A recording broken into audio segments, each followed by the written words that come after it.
Yeah, I think anyway. I think so. Hold on, because there. No. All right, we're good. Are we good? Good morning, everybody. I don't know if you can see the top of my head. Al, can you see the top of my head? Yes, we can. Am I cut off? You're good. All right. So good morning, everybody. And here we are back again. It's Thursday morning. Joining us, of course, is my spirit guide, Grey Eagle, who is always by my right side, lying next to me, sound asleep and just loving. We've got the fan going. So if you see sort of some funny movements in the background, it's the fan going. And he's loving that because it's right on him, and he's laying here sound asleep. Is my puppy Cachorro. I'm not going to wake him up. We have Carolyn to my far right. Say good morning, Carolyn. Good morning, Carolyn. And good morning, Al. From where are you from this morning? Colorado. Correct. Which part of Colorado are you from, Al? Right near Boulder, a little town called Erie. One of my favorite places, Boulder. I love Boulder. Everybody there is so friendly. Of course, if you lived in Boulder, you'd be friendly too, because there's not a lot to dislike, is there, Al? It's just a perfect place. It is pretty perfect. You can go skiing in the mornings and you can play golf in the afternoons. That's what Boulder boasts about, and they should boast, quite rightly. All right, so this morning, before we do start in with the questions, we have had a lot of people talking about how when they go to see a medium, sometimes it works, sometimes it doesn't work, and why. If only I knew the answer to that question, boy, I could be making millions and trillions of dollars, couldn't I? If I could figure out the workings of the universe, that would be just amazing. Sometimes it works and sometimes it doesn't work, and there are times when I feel that excuse me, especially could you pass my water for me? Especially, thank you. Especially when someone in the spirit world is nervous or apprehensive or anxious about something, or very emotional sometimes. It is hard for them to speak, and it's hard for me to understand sometimes what it is they're saying. So my job as a medium is to calm them down, to sort of get them to take a breath, and just to try and, do what they do in a relaxed way. There are rarely times, as far as I'm concerned, when I see nothing. But I thought I'd tell you this little story because many years ago, I used to have a family, an entire family used to come to see me. Not always all together, but it started with the mother, and then the sons, and then the sons and their wives, and then the grandsons, and then the uncles and aunts, and all the rest of it used to come to see me. My reputation obviously preceded me. But this particular morning, I can remember that this couple came to see me, and I'd seen them several times before. And as I've just said, I knew the family. I knew all of their family in the spirit world. I didn't always know what was happening with them, but they would come to see me sometimes to connect with their loved ones in the spirit world, and to get often, some really, really good advice. And so,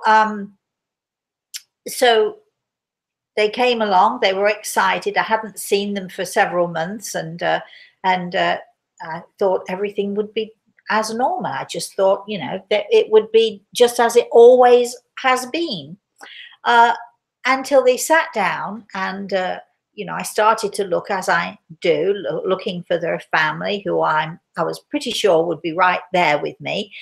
And to my surprise and amazement, I could see nothing. I couldn't see anyone. I couldn't connect with anyone in their family in the spirit world. And so we sat for a while, and they traveled actually several hours to see me. They traveled from quite a distance, and they were only going to be staying with their family for a week, and they'd arranged to see me in that week's vacation that they had. And so, they were anxious, they were excited. We'd done this many times before. There was no reason whatsoever why it wouldn't work, why it didn't work. After a good hour of me trying and talking to Grey Eagle and saying, well, surely, come on. And Grey Eagle would just shake his head and say, no, I'm sorry, but there's nothing. And of course, I was saying to them, I'm really sorry, but I don't see anything. But let's give it a few minutes. Maybe it'll get better. And then let's give it another few minutes and maybe it'll get better. And after, well, almost an hour, I said, I'm really, really sorry. This had never happened to us before. It had never happened to them before. It never happened to anyone in their family before. They were so disappointed because for the first time ever, they didn't get a thing, not one single message, nothing from anyone in the spirit world. Because whenever I looked, it was just like looking at a blank screen. It was a bit like trying to turn the telly on when it's broken, and I couldn't see or hear anything at all, nothing at all. So I really felt badly for them because I knew that they'd come especially for this, and they'd traveled a long way, and they had lots of questions and lots of issues that they needed, help with. And so I felt that I'd let them down. Anyway, I said, look, why don't we, give it a few days, and if you'd like to come back, I'll fit you in before you go back home, because as I said, they'd traveled a long way to see me. Anyway, off they went, and I talked to Greg, and I said to Greg, well, what's going on? Because it was so unusual. As I've said, the whole family would come to see me. What's going on? Why was I not able to do that for them today? And Gregor sort of just calmly put his hand on my shoulder. He said, there are reasons beyond your understanding, but you'll find out soon enough. And soon enough was actually the next morning, the very next morning, when this couple called me, and the husband called me, and he was very upset. And he said, we figured it out, Rosemary, why we didn't get anything at all from you. He said, my father died in the night, and they woke up this morning and they'd found his father dead in bed. And the reason that they didn't get anything obviously was because nobody in the spirit world wanted to tell them anything at all, because it obviously wasn't the right thing for them to do for whatever reason. Now you'd think, well, why didn't they give a warning? Why didn't they help in some way, or whatever? But they didn't. Sometimes they do, sometimes they don't. Mine is not the job to question the workings of the spirit world. Those in the spirit world obviously felt that it was best for them to not know what was going to happen for whatever reason. And so they were very upset. And of course, the rest of the family were also very upset. So the next thing we know, we had arranged for several of the family to come, including this couple, about 2 or 3 days later. And the whole thing went from night to day. Literally, it was like before I was looking and there was nothing. And now there was everything, because everyone in the spirit world was there, including the father, the beloved father of the entire family, who had died unexpectedly and without any warning whatsoever. And he was there at the forefront, raring to go. So sometimes there are reasons why things don't always seem to work out. So what I always say to people is, look, and I say to my clients as well, if this doesn't work out for you, this is my speech at the beginning of every consultation. If this doesn't work for whatever reason, you have two choices. I will give you your money back, because even if I take an hour, or sometimes even 2 or 3, as Carolyn can testify sitting by my side here, sometimes I take a long time with people. Despite however much time I spend, I don't consider that you're paying for me for my time. I consider you paying for me for the gift. And that gift is, something special that I want to impart to people. So I'll always say to people, if it doesn't work, you have two choices. I can immediately refund your fee, because why should you pay for something you didn't get? Or we can just keep trying again and again for as long as it takes. I won't charge you anything else. I won't charge you anything extra, but we'll try until it works. And the majority of people, I'm going to say, I think I've only ever had a couple of people in all the years I've been doing this who wanted the money back, which is fine by me. It's fine, because you shouldn't pay for something you don't get.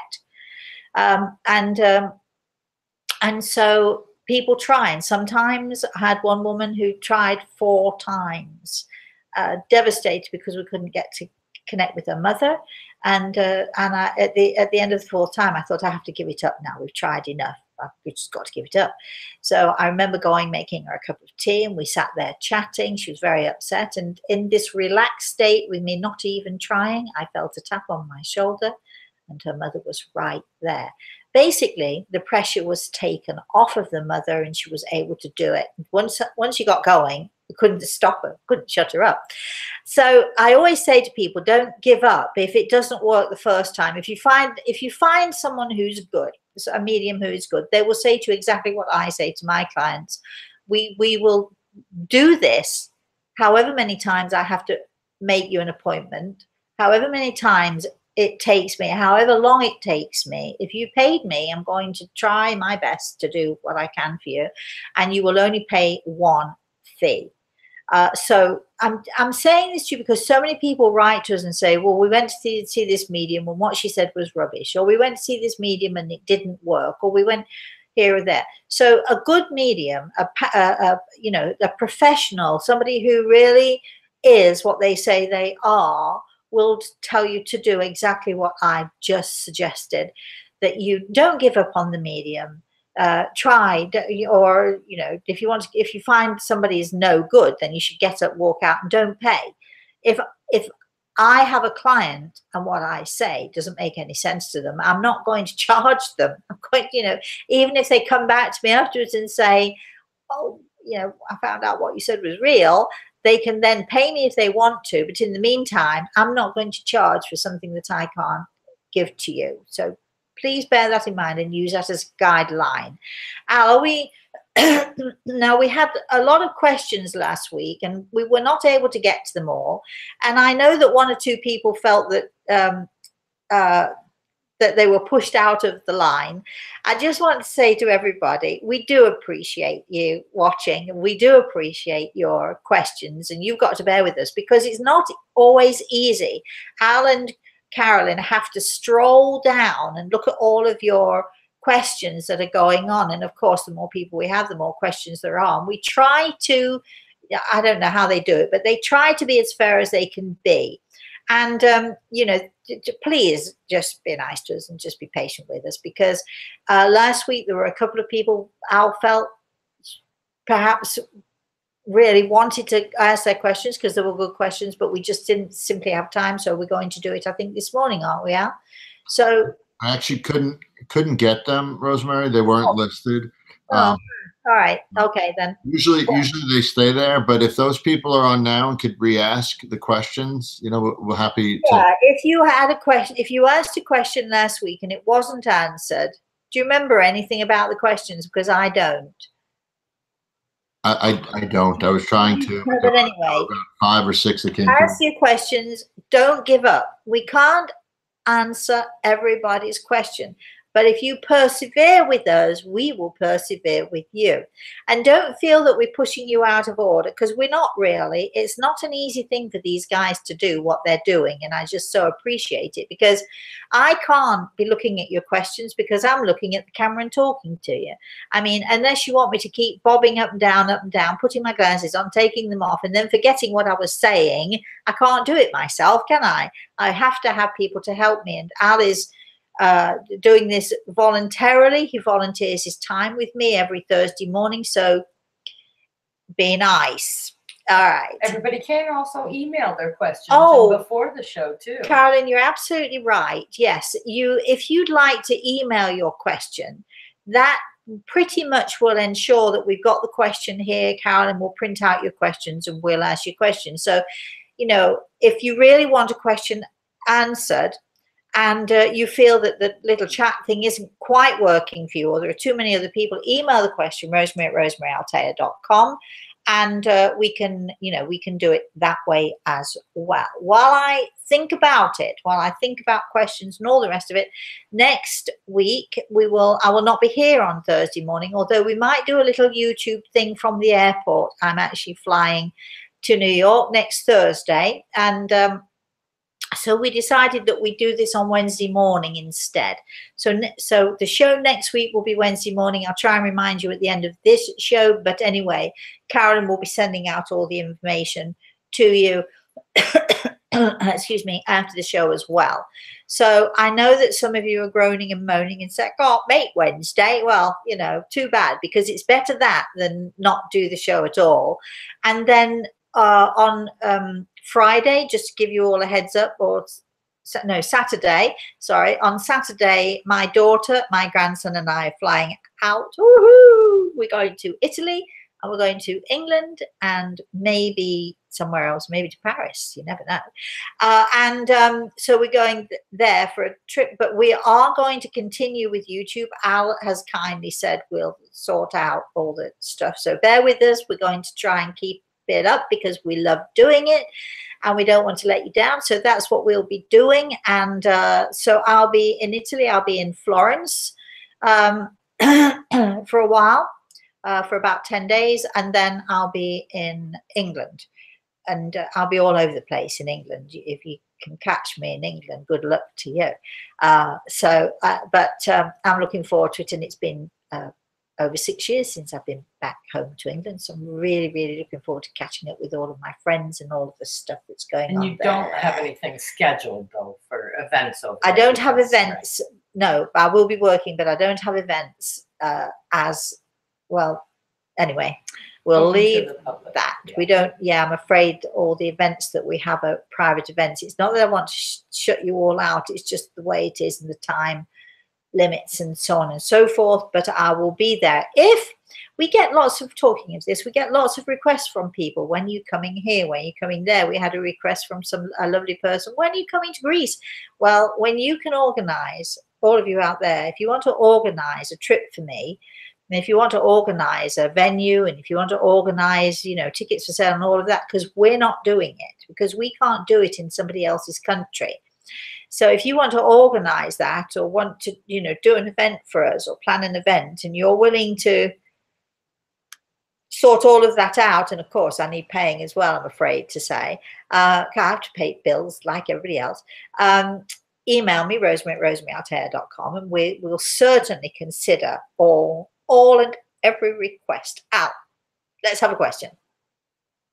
Okay, so we have our first questions from Kat. From Kat. Good morning, Kat. I wanted to ask about a friend, if at all possible. He's very spiritual, intuitive, and has been saying he thinks he will soon die. Is he misreading signs? Is there anyone on the other side who can shed some light on this situation for me? Actually, I'm sort of raring to go with this one because Gregor has his hand on my shoulders, Kat, as I'm listening to this question, and we're already answering the question. Okay, so now it is very possible that what he's hearing is real, very possible.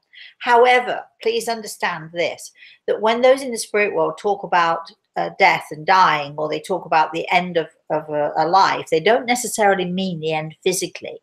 There are what we call little deaths, small deaths, little deaths we call them. And that death, it could be the death of a relationship. It could be the death of a way of life. It could be the death of the way that the old way of thinking. Very often when we hear or we feel or we sense that there is this death coming in this way, it portends change, which and that change means, you know, basically out with the old and the starting of new life and a new way of life. So please, you know, be careful when all of you out there who are sensitive and are psychic, be very careful that you don't misinterpret what you're hearing or what you're feeling or seeing, because there are, for all of us, every single person on this planet has, at least dozens, if not some of us hundreds of little deaths. We call them little deaths. So it's very likely, Kat, that your friend feels that he's going to die, but that does not necessarily mean in a physical sense. It could very well portend and I think this is what it does portend. It's either a change of a way of life. It could be a change of venue. He could be, be forced to move, or change of job, or just simply change. So those changes, and sometimes those changes can be very traumatic, just as in a physical death can be, traumatic for the people who are left behind. Little deaths can also be, brought on and often triggered by a trauma, or there's a catalyst that, happens, that and we are literally catapulted into a different way of life, a different way of thinking, or it could be a loss of someone who is close to you. Lots of different reasons why there are little deaths. But thank you for asking that question, because it is. I do hear this, believe it or not. I hear this from people quite often. So tell your friend, don't get despondent here, because little deaths, although they can be traumatic, can be so enlightening and eye-opening, and portend the beginning of a new chance, a second chance very often, or a third or a fourth chance, however many little deaths you've had. But it can portend something that is really, really wonderful, just as a physical death is really wonderful too. Carolyn. Albertine has a question. Good morning, Albertine. If you like to read a lot of books, such as Rosemary's books, does the wisdom you learn here go with you to the spirit world? And can you also read books in the spirit world? Well, good question. If the soul, it depends if we retain. You can read as much of other people's words of wisdom as you want through life. Does your soul retain those words? Do you really absorb those words? It depends. But if you do absorb those words of wisdom, of course that wisdom goes with you. Of course it does, because this is what we use to make the soul grow. And so, we become more light, and we become more enlightened by, not just by other people's words of wisdom, but by learning and growing in our own way, and discovering our own wisdom through the experiences that we have. So it's not just other people's. Remember, other people's words are just other people's words. If they resonate with you, great. If they resonate with you and your soul absorbs them, great, because that's a great learning process. But remember, as human beings, we're on a journey to every experience can teach us a little something here and there. And even though some words of wisdom are more powerful than others, and some experiences are more powerful than others, doesn't matter how powerful or not powerful wisdom is when it comes to us. It's like, we can absorb it like a sponge. I've never seen anyone reading a book. In fact, I'm asking Greg all this question because I'm curious, because I'm a big reader. So I love to read. And he's laughing at me because I think actually we are our own book. And as we go into the spirit world and as we move, he's laughing, we are our own book. And so we can read ourselves, we can read the experiences, reading not necessarily in the way that we would read a book, but we experience all those things. I think there'll be no time for actually sitting down, crossing your legs and relaxing and with a drink and whatever. There'll be no real time for a book reading. Maybe I'm wrong though, who knows? Let's have our next question now. That's a good question. Right? Can I ask a follow-up to the question about the little deaths quickly?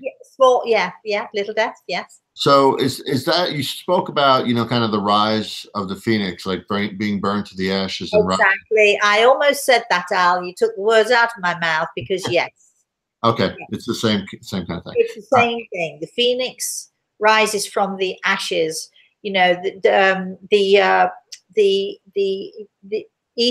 many Eastern cultures believe that the phoenix, the magical and mystical bird, the phoenix, as it sort of rises out of the ashes and flies and begins a whole new thing. But sometimes in order for us to rise up completely, everything as we know it has to be gone, has to be destroyed, and that is a little death. So there are little deaths where not everything is gone, but mostly it's gone.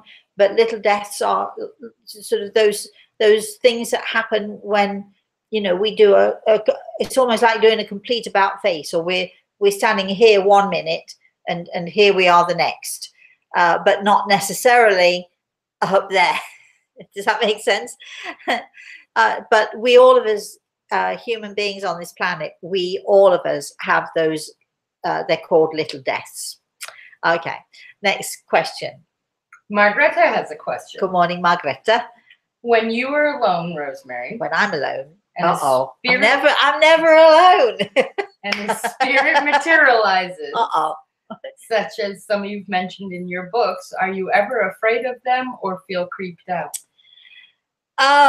There have been, Margaret, there have been occasions when I've been creeped out, as you put it. Is that? Creeped. Creeped? You put creeped. Okay, creeped out there.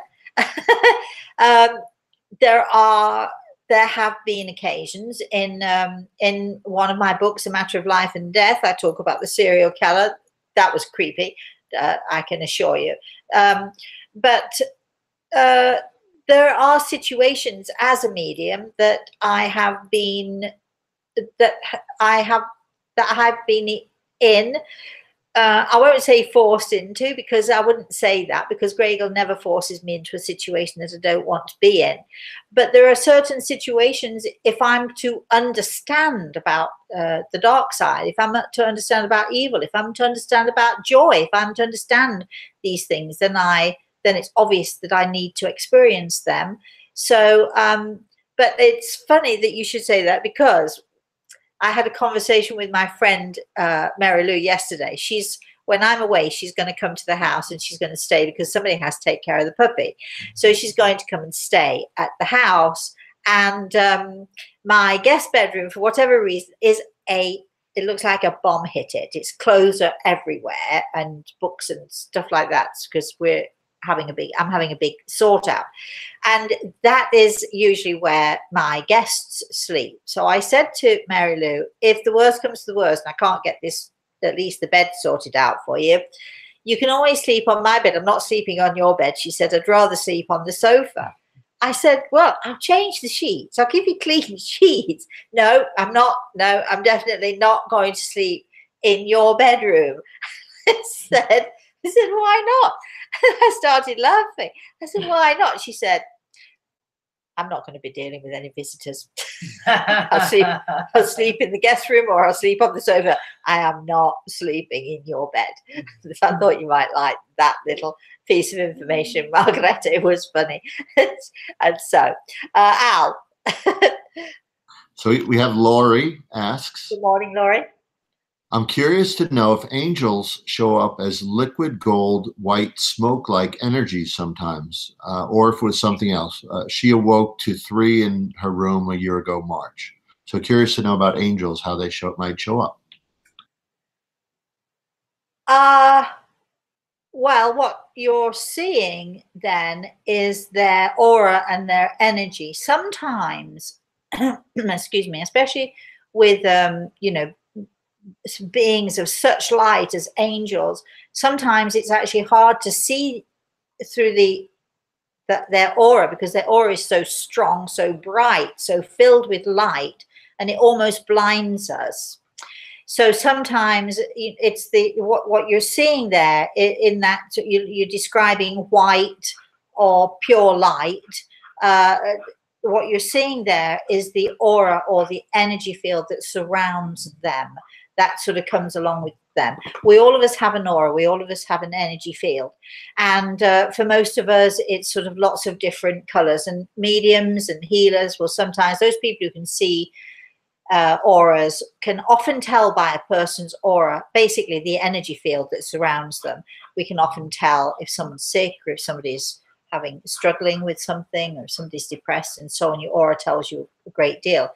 But with beings like angels, beings of light, beings of purity, you will see the aura is bright white or light, or almost, I won't say yellow so much, but sort of almost whitish yellow. And sometimes it's so bright you can barely see through it. What a wonderful experience that you had there. That's a fantastic, phenomenal experience that you had.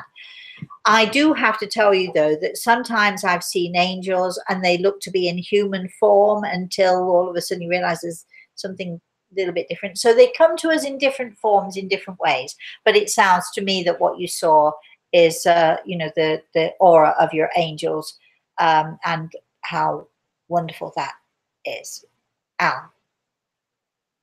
Yeah, she followed up that she was recovering from surgery, I believe, when she saw this too. How lovely for you. And I'm sure she's recovered now. And if she hasn't, we'll certainly send you some healing, darling. But how wonderful that is, that they obviously came to reassure you. They came to take a look at you. They came to make sure that you were doing okay. How lovely. How lovely. Carolyn. Paul has a question. Good morning, Paul. Yes, I'm coming. You better be coming for dinner. That's all I can tell. Get in touch with Kay. Just that's a little person. That's a little personal aside there. Sorry. Yes. Paul has a question. Yeah, go, Paul. With Grey Eagle by your side, when you watch the YouTube videos back, do you see him in the footage? No. No, I never thought to look. He's watching. He's standing with me, looking at it. So, do I ever see him on camera? No, I don't actually. I've never. Sometimes people see that. What do they call them? Those. What do they call them? Spots, light spots, or whatever people see. You get a picture on a camera and you see a light spot. Of course, it could be that you've got a dirty spot on the camera lens, or it could be that you've actually captured something. But I have to look. Thanks for that, Paul. Good question. But I've never actually seen him sitting next to me on the sofa on the camera. Right. That's right. That's it. Yeah. Right. Al, question. We're trying to get through as many questions here as we possibly can. Margaret asks. Good morning, Margaret. That's Maggie that sent you chocolate. Maggie.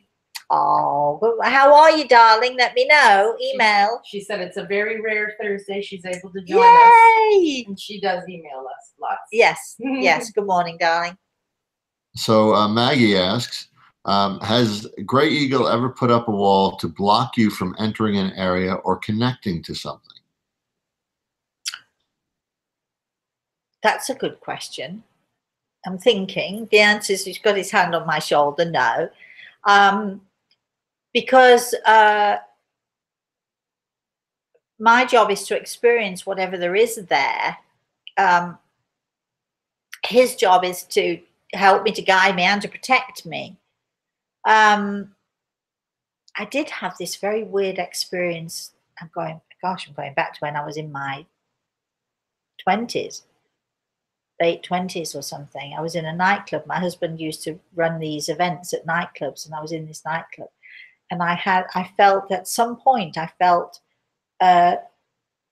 this energy, and I turned around and there's this man staring at me, like weirdly, very, very weirdly.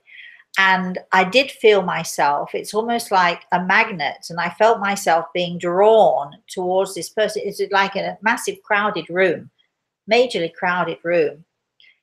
It was as if I was being pulled by this giant magnet. Of course, Grey Eagle at this point had not fully come into my life. So I wasn't aware of a presence, but let me tell you, I was praying hard because I knew that this energy, this thing that's pulling me, this man that was sort of without words, way across the other side of the room, but I could feel the energy, and it was like dark energy enveloping me. It was the weirdest thing. And it took all of my effort and energy and all of my praying and all of my belief and faith in God and in Christ to get me to turn around and walk away from that. There are things that are out there that are so powerful sometimes. I don't want to say anything to anyone that's going to make you afraid. If you are filled with light and you're in a situation that is a bit nerve-wracking, or you feel something like that happening, hold on to your faith for all it's worth. Hold on, grit your teeth. you know, hold on to that faith, and let the faith and the strength in your faith guide you and pull you away from situations that maybe shouldn't be in. With Grey Eagle, you know, it's easy. He'll put his hand on my shoulder if I'm walking into a situation that is maybe not so good. He'll put his hand on my shoulder, and of course, my job then is to pay attention to him and to take notice of what he's saying to me, because he can't help me if I'm not paying attention. Just the same as with all of you, your loved ones in the spirit world, they can try to guide you and steer you, but if you're not paying attention, what they're going to do? They can't help you if you're not listening. So always listen and always be aware, if you can, as much as you can, about your environment and the stuff that's around you.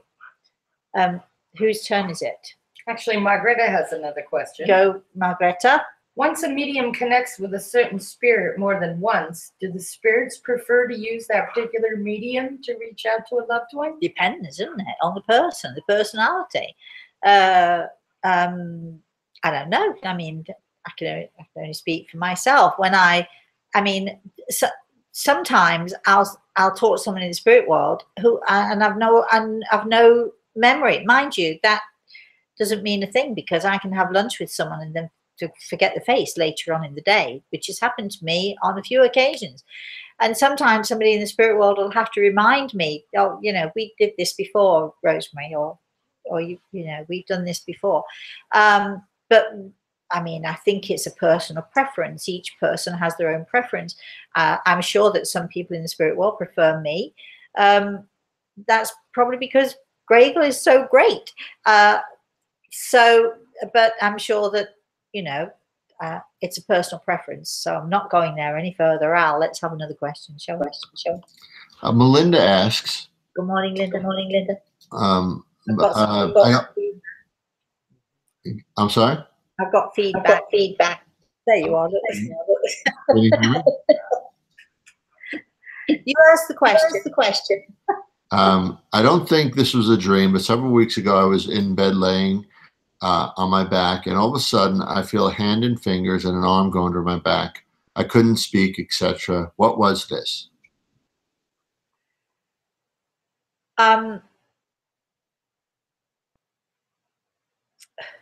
I've had this experience myself on a few occasions. I've had people literally climb into bed with me.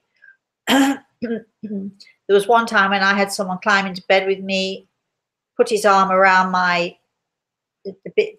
lay behind me, put his arm around me, and literally pull me into him. I say a him.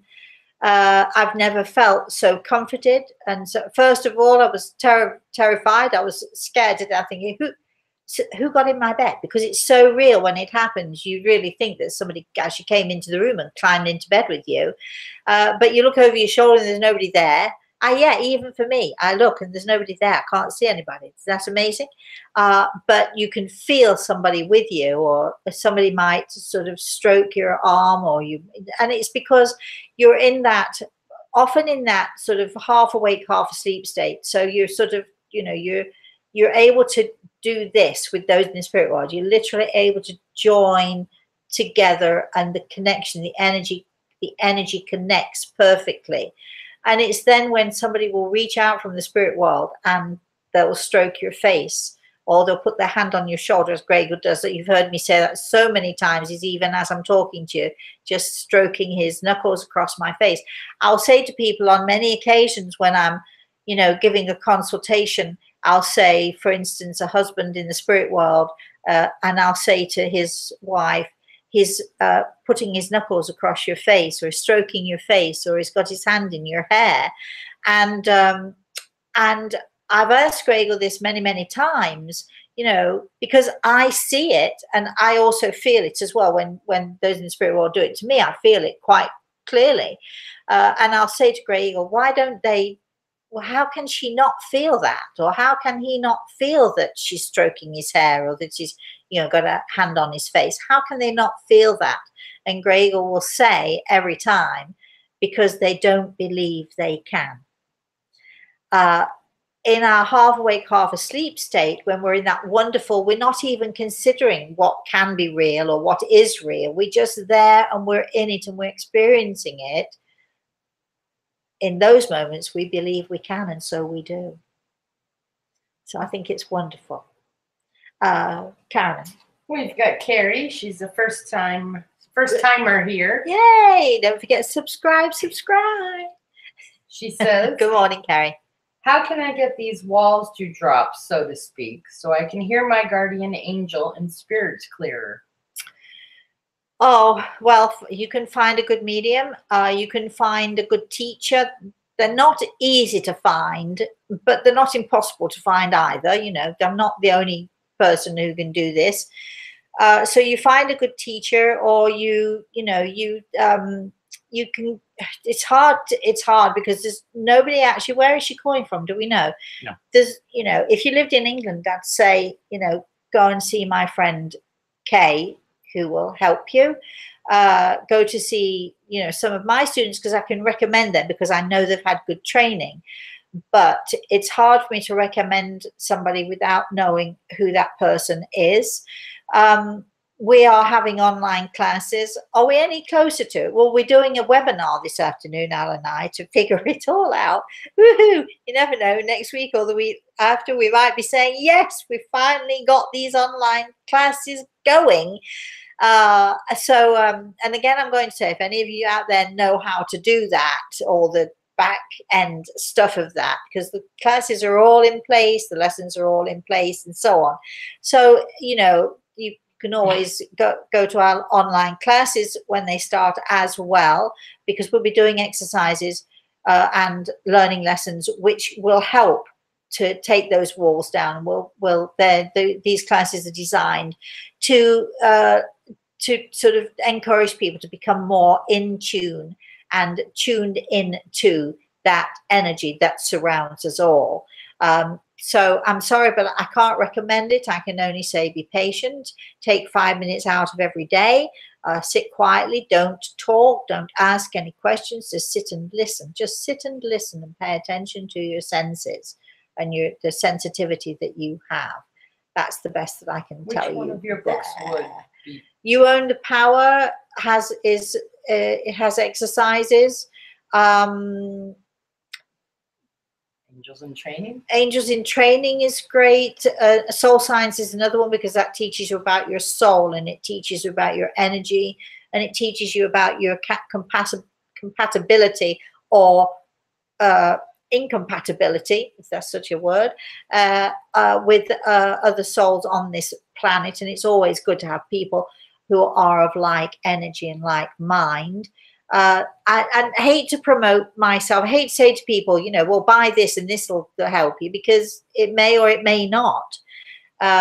You just have to be patient. But the best thing you can do is spend at least 5 to 10 minutes every day just sitting and listening. Don't ask any questions. Don't expect anything from anyone. Just sit and listen and be yourself, and pay attention to all the sights and the sounds that are around you. Al. I was just going to add what you just mentioned. Do it without the key. One of the keys for myself was to do it without expectation, because that expectation can be a block, right, in itself. Yes. Always be hopeful. This is. We've got that back now going on. I don't know what's going on there. I always teach my students there's a difference between being hopeful and being expectant or expecting. If you expect in life, for instance, if you expect people to behave in a certain way, if you expect certain things out of life, if you expect to do the same thing every day in your job, or to do something different every day, whatever it is that you expect of life or of yourself or of other people, you will inevitably be disappointed. You can be always hopeful and remain hopeful that people will behave the way they should. You can be hopeful that your job, survives, or you survive your job, whatever. You can be hopeful that your family are wonderful and treat you as they should. You can be hopeful that you as a human being treat your family and your friends as you should. But if you expect, you are courting disappointment always. So Don't expect right behavior. Be hopeful of right behavior from others and give right behavior of yourself. Let's have another question, shall we? Jeff. Good morning. I say, Jeff. Yes. Where have you been? Enjoying your summer, I hope. He wants to know, will the classes be interactive or pre-recorded? Interactive. Good job. Good question, Jeff. They will be interactive. I will be on them every time. We're going to be having interactive classes. So, once a week, the classes will be an hour to an hour and a half. We've still to get the finer points done out of the way.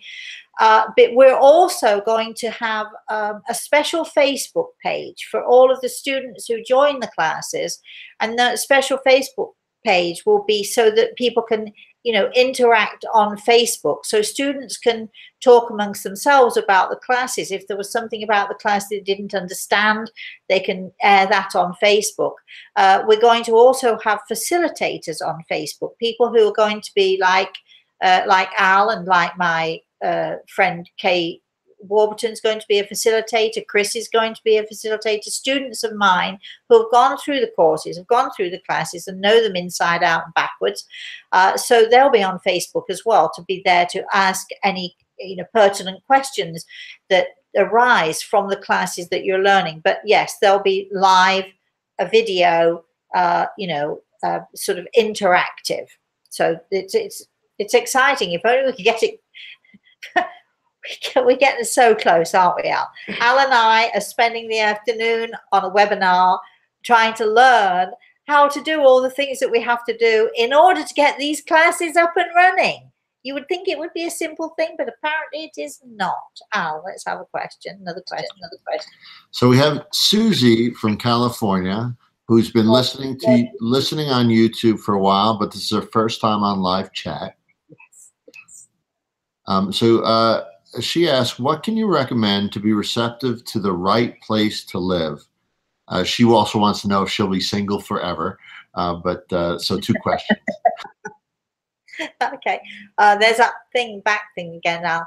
You take your microphone off for a minute. That's such a good question because there are all over this planet, there are ley lines. Energy lines, they crisscross, they do all sorts of things. They're lines of energy. And if you could actually imagine that you've got a round ball, which is, that's the planet Earth, which is a perfectly round sphere. And then if you could imagine sort of like thin string wrapped around, crisscrossing and doing all those things. I'm thinking of those, what do they call those infrared lights that you see crisscrossing all over the place? When they put infrared lights up to stop people, like a barrier to stop people robbing jewelry stores and things like that. You see it on television all the time. You see it on all these, these great action movies.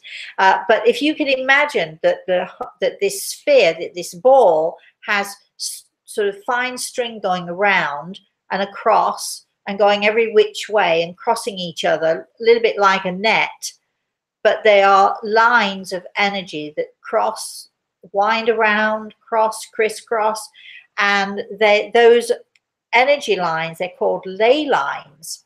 Now, years and years ago, in days gone by, when people were building the abbeys and the churches, people were very aware of these energy fields. And supposedly, if you build something that goes across one of these energy fields, energy lines, the ley lines, then you're disrupting and disturbing that energy, which can cause that area to be in turmoil. It can cause people, we've heard of people who live in a certain area and they contract cancer or they develop tumors, or some people just get very, very depressed. So if you disturb good energy, if you disturb or crisscross those ley lines, you can get places in the world that are really quite unhealthy for you to be. So it is a good question. the most that you can do is when you're looking for a house, when you're looking for somewhere to live, you've got to use your own senses and your own sensitivity. You've got to feel a place. It's not good enough that you see a house and you say, oh, I like that, I'll have that one. Or it's not good enough that you're looking, and people don't always have a choice. Remember, most of us do not have a choice as to where we live or how we live. If you live in an apartment building and it's crossing a ley line, you'll find that, you know, most of the people in that place are disturbed or disrupted, or there's all sorts of stuff going on that shouldn't be going on. Because if you disturb good energy, you'll create havoc within the universe. And you know, and of course, we absorb that energy. So we absorb good energy or we absorb bad energy. So when you're looking for a place to live, if you can do it, if it's your choice, which it so often is not, if it's your choice, then please, you know, be aware, use your senses, use your 5 senses, be aware, think, feel, allow the energy to penetrate you. And you'll know if it's good and you'll know if it's not good. And so avoid those areas that are, you know, sort of, let's say, disruptive to you and disruptive to your energy. Because people build now, nobody cares anymore. People just put up buildings wherever. Nobody even thinks about ley lines anymore, which is probably why the world is in such chaos, because we just, you know, we've ruined the energy of the planet, not paid attention to the energy of the planet. As for will you be single for forever and ever, if you get off your butt and you get out there, when you won't be. But if you sit at home and twiddle your thumbs, or you're too afraid to go out there and live your life, guaranteed you'll be single forever. It's your choice. Karen. Maggie had a question about the ley lines. Do the currents of all the electrical fields interrupt ley yes, lines? Everything that we do, we all know this. It's not a new thing, is it? We're all, you know, everybody's worried about the environment and, you know, or going green and all of that stuff. Unfortunately, a lot of the damage has been done. The way to correct it is to build on energy. The natives have their cleansing rituals. If Jeff is there, maybe Jeff would want to talk about this at some point, you know, but using sage as a cleansing and getting rid of the energy or building good energy. And the way that we can combat this somewhat, not entirely, because the damage has already been done, because those ley lines have been built on and ignored and crossed over and what have you. And we've got, you know, all this stuff that's going on in the world that people have just completely ignored. The planet has been completely ignored and not protected and not taken care of. So the only way we can combat that in our own little space, because we can't do anything about the world because it's done, but in our own little space we can build an environment that's good and that is positive, and that we do that with, you know, what we're thinking. We extend our good energy, we build good energy, and we create good energy despite all the obstacles that stand in our way. Al.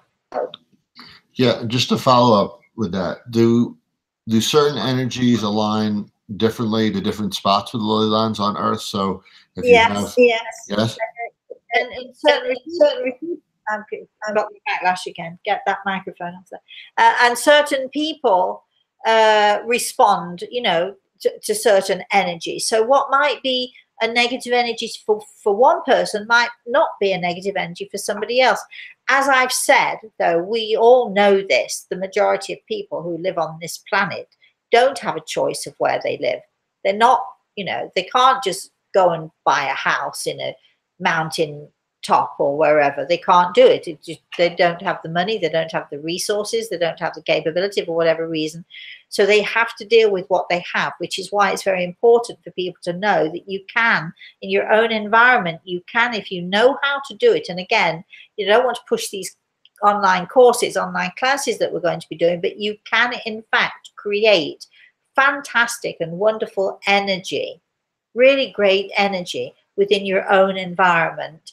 You just have to know how to do it. And that's why one of the reasons we're having these online courses, you've got to learn how to raise your level of consciousness to build your level of consciousness to a point where you can raise your level of consciousness above and beyond the material to a much more spiritual place and much more spiritual awareness. And that's what the classes are all about, raising our level of consciousness to a point where we can live our lives to the best of our ability. I am had a question. Good morning, I believe their name is Isis. Is there a ley line map for the Earth I can find? Sounds like they don't change too much. I'm in Colorado Springs, Colorado, so I Googled it, and yes, there are. Yes, you actually can. There are people who have studied this. People listen to somebody like me. We talk about energy fields and lines of energy and all that, ley lines and all that weird stuff. And, people tend to dismiss us. But really, a lot of what I'm saying to you is scientifically proved. Or, well, as long as it's scientifically proved, then we must pay attention, mustn't we? Very often, science is way behind us. When mediums were talking about auras all of those years ago, until we found, or I should say, Semyon and Valentina, what's her name? I can't remember the name. I can't remember the name. My brain is gone. The people who developed that fantastic camera, they're a Russian couple who developed this wonderful camera. And now, you go to fairs, you go to different psychic fairs, all the rest of it, and they have these things. You put your hand in and it can photograph your aura. And so I still can't remember the last name. Gosh, I'm getting old. I'm having a senior moment out there. But you can photograph the aura. Well, now it's scientifically proven. Everybody knows about auras.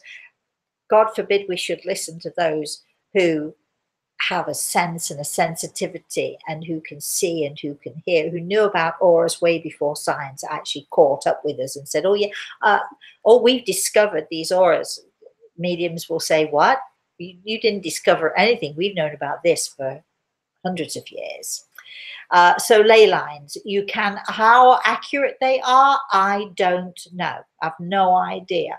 But if you do your research and you find someone who's really good at it and they're really, what they're doing, you can certainly find out, and you can certainly find different areas. And you can also see, I think there's some sort of a survey, perhaps many surveys that are done about the areas where ley lines have been crossed, where they've been built on or where they've been ignored or what have you. And there's been evidence to suppose that some people are affected adversely, that physically the human form can be affected adversely by this. So Al, let's have another question. Is it Valentina Curlian? Is that the Curlian? Yeah. Sorry. Just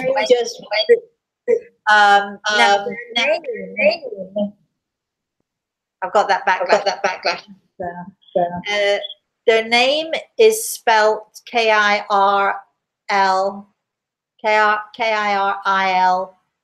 I think the photography is spelled.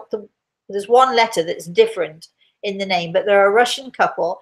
They produced this in a little tiny flat, in a little tiny apartment that they had in Russia. And I don't think they were ever really fully compensated for the work that they did, but they produced Valentina and Semyon Kirlian. How can I remember the first names and not the last? I don't know. But thank you very much, Al, for that. Do you have a question, Al? No, I don't have a question. Brother Nate is looking forward to the courses, and he said, sign me up. Well, you have to email us. For the courses, you have to email, and Carolyn will let you know. We're making a list. I sound like Santa Claus's elf, don't I? We're making a list and checking it twice. And a couple of people have mentioned that they're going to your website to sign up, that there's nothing on the website. There's nothing on the website. As I've said, you can't actually sign up because this is the struggle that we're having, my darlings.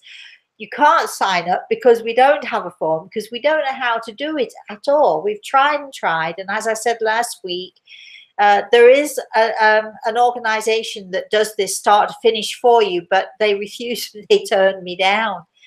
Can you imagine that? So anybody would turn me down? Can you imagine that? They turned me down because I'm psychic. So what can I tell you? So we have to try and find another route, but we can't offer something to you fully. We can't let you sign up until we're sure that you are protected and we are protected, and you have to, you've obviously got to fill in a form. No great shakes. I'm not asking for you to name your first baby after me or anything like that. It's going to be as simple as we can make it, as easy as we can make it, and it's going to be as inexpensive as we can make it as well, because I just feel that this should be available to everybody for as little as we can make it. Still has to be worthwhile for me. Al is helping me with this. He's being an absolute darling with this.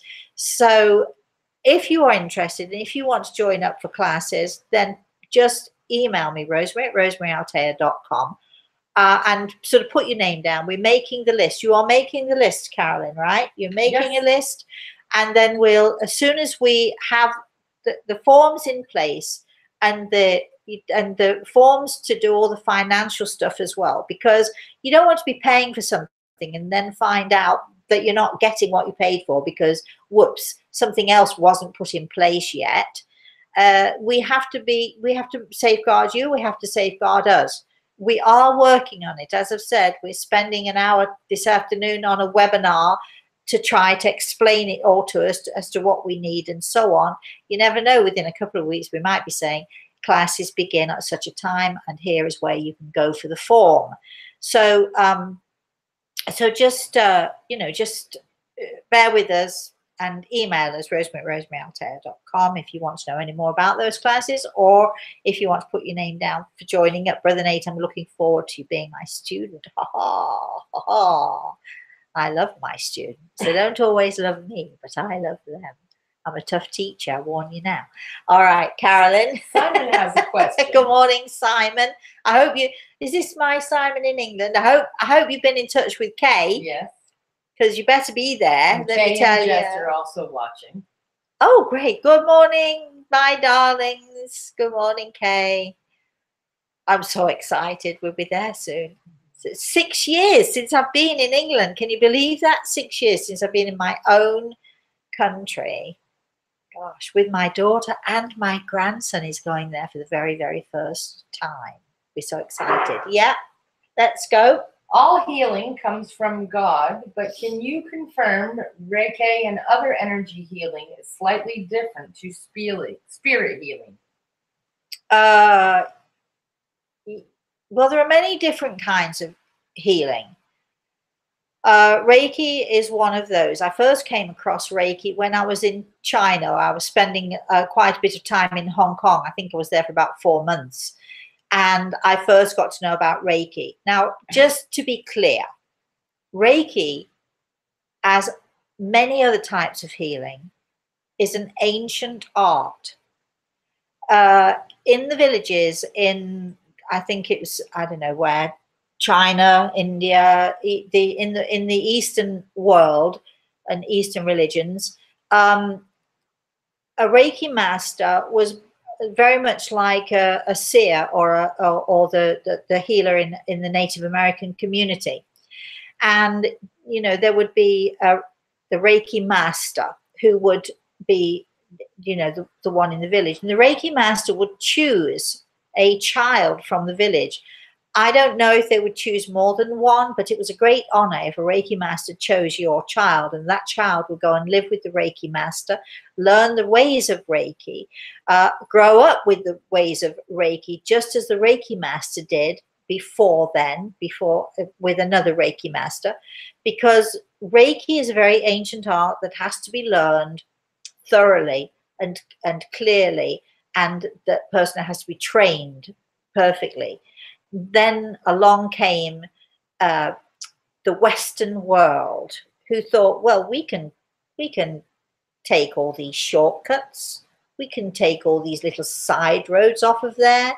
So now when you're talking about Reiki, you will see, I've seen it myself, you see adverts for, you can become a Reiki master in 2 weeks, or you can actually, I saw one once, you can, you can have 3 days and you can become a Reiki master.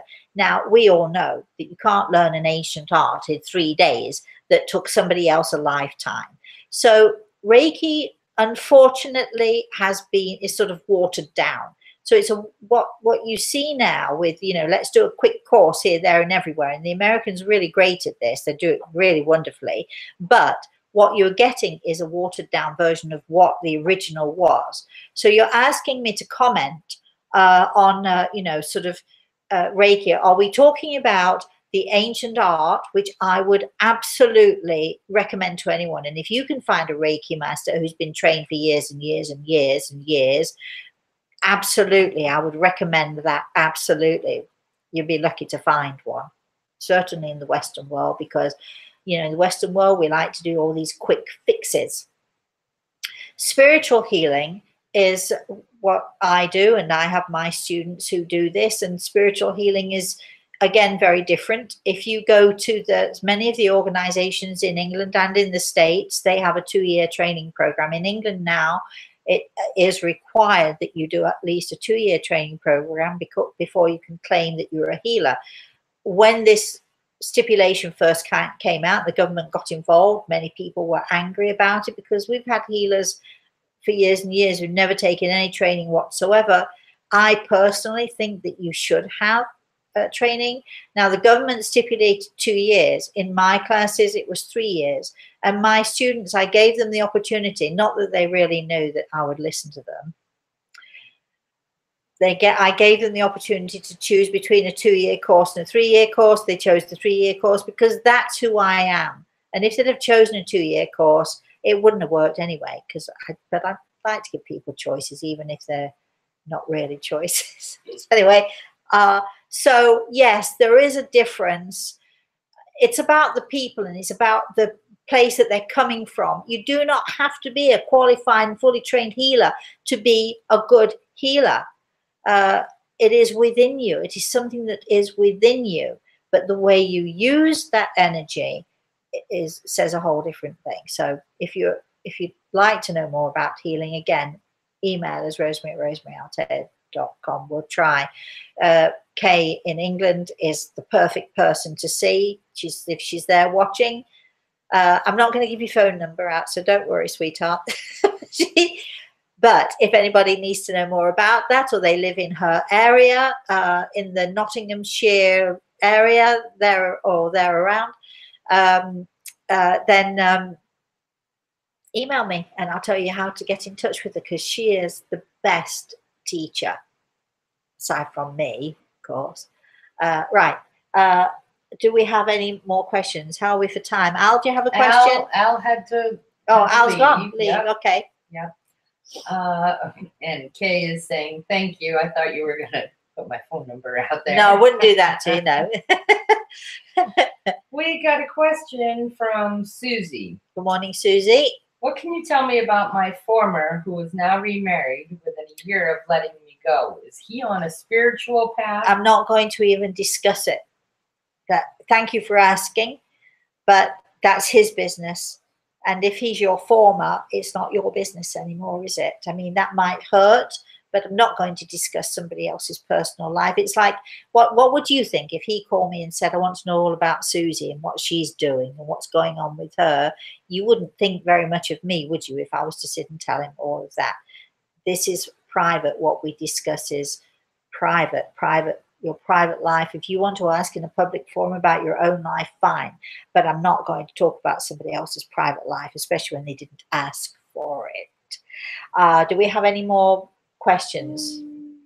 No, Dean's wanting to know if he can get an invite to go have dinner with Kay. Good morning. Yes.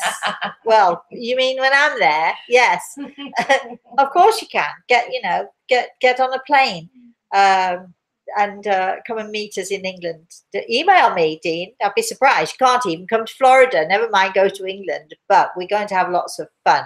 So for all of you, next week, please, we're on a Wednesday morning and not a Thursday morning. However, you can, in fact, check us out. Do you want to give me the book while I'm thinking about it? You can, in fact, you know. I put it out on your Facebook page. Yeah. For sale this morning. Yeah. So Carolyn's put it all out there, all the information out there. Even though I will be away for a month, I will be doing, hopefully, if we can get times right and Al and I can coordinate, we'll be doing, definitely be continuing to do it. And hopefully at the same time, 11 o'clock in the morning, Eastern time. So, you know, we'll be trying for that. So just bear with us. I might even send you a little video from the airport when I'm getting on the plane next Thursday. So I'll talk to you all next Wednesday. Now, remember, if you would like to know more, email me, rosemary@rosemaryaLtea.com. If you would like to, please, please, please subscribe, because the more you subscribe on YouTube and the more subscribers we have, the more we can actually eventually do on YouTube. Al and I are going to be doing some other stuff together on YouTube. We're going to be putting together some little 10-minute things you might want to know about. We'll be letting you know more about that too. The book. It's got little sticky bits on it because it's still not quite right. I don't know if you can see that, but this is the book, A Walk in the Clouds.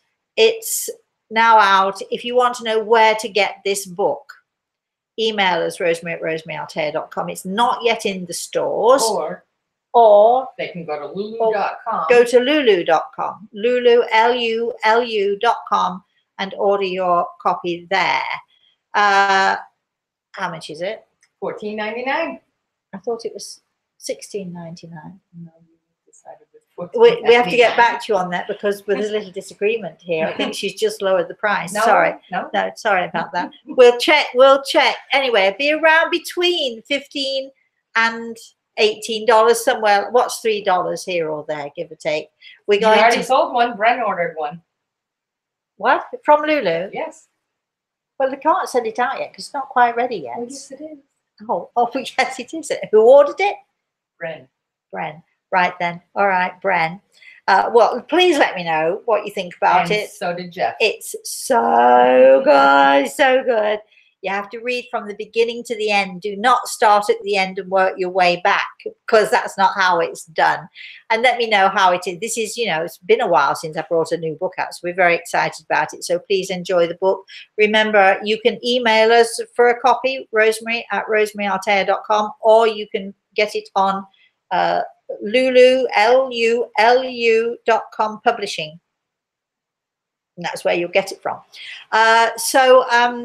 In the meantime, until I see you next Wednesday, yes, next Wednesday, please, please, please have a very, very, very blessed day. I've got to find that little arrow. There it is. It's somewhere here. Look at this. This is so technical. Are we technically, really? I'm technically disabled, you know that. Okay. So until we see you next week, have a very, very, very, very blessed day.